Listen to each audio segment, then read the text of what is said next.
Tarot, or Tarot Uranai if you go by the tiny text on the package, is the very last Famicom Disk System release of 1988. So we're really going out on a high note with this one. Tarot was released as part of a burst of fortune-telling software released for consoles. A few weeks before it, Jaleco had Chugok Sensei Jutsu, or Chinese astrology, and a few days before Tarot's release came the infamous 89 Deno Kyusei Uranai, or 1989 computer astrology. I know there was a bit of a spiritualism boom in Japan around then, and it seems like a lot of people were trying to cash in.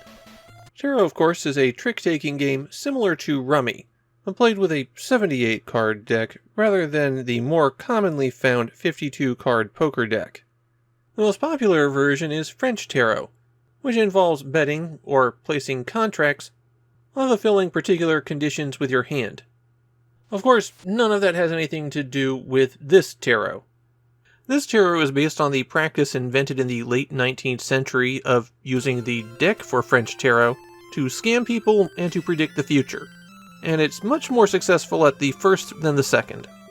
The way that this tarot disc works is that after you enter your name, you're asked if you want a reading for your love life, your business dealings, or your schoolwork.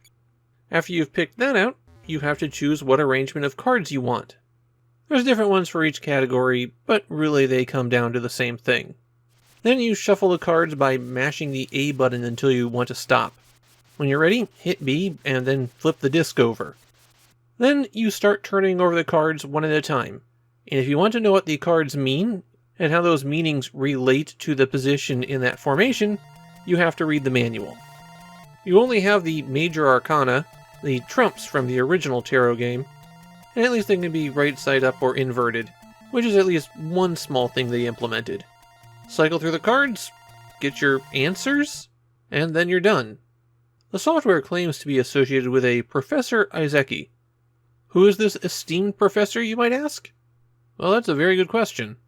I have not been able to find any trace of Professor Izeki's existence other than this disc. Every reference to them online, both of them, was the manual for tarot. There's no books, no television appearances. I even tried to see if they were a storefront fortune teller.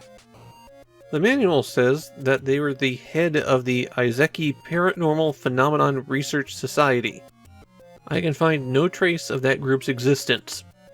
The manual also tells me that it was made with the cooperation of the University of Tokyo Paranormal Phenomena Research Group, who also doesn't seem to exist.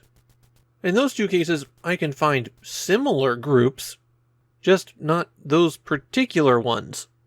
One strange thing is that Izeki is always written in katakana or in English letters, never in kanji, a style of characters that are more closely linked to concepts, and you'd normally use kanji to write someone's name.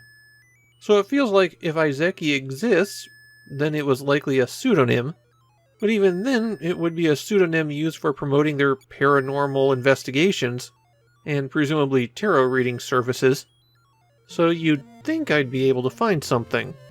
Has Professor Izeki been erased from the world after learning too much? Are they the Mavis Beacon of Scorpion Soft's fortune-telling software? Or are they just some person that a Scorpion Soft employee knew who told fortunes, and then Izeki gave them the same advice on tarot that the programmers could have gotten from a 500 yen book they picked up at the market? We're never going to know. But we can know one thing. Let's ask, Tarot, we're at the end of 1988. What does 1989 hold for the Famicom Disk System? Oh, that's a bad sign.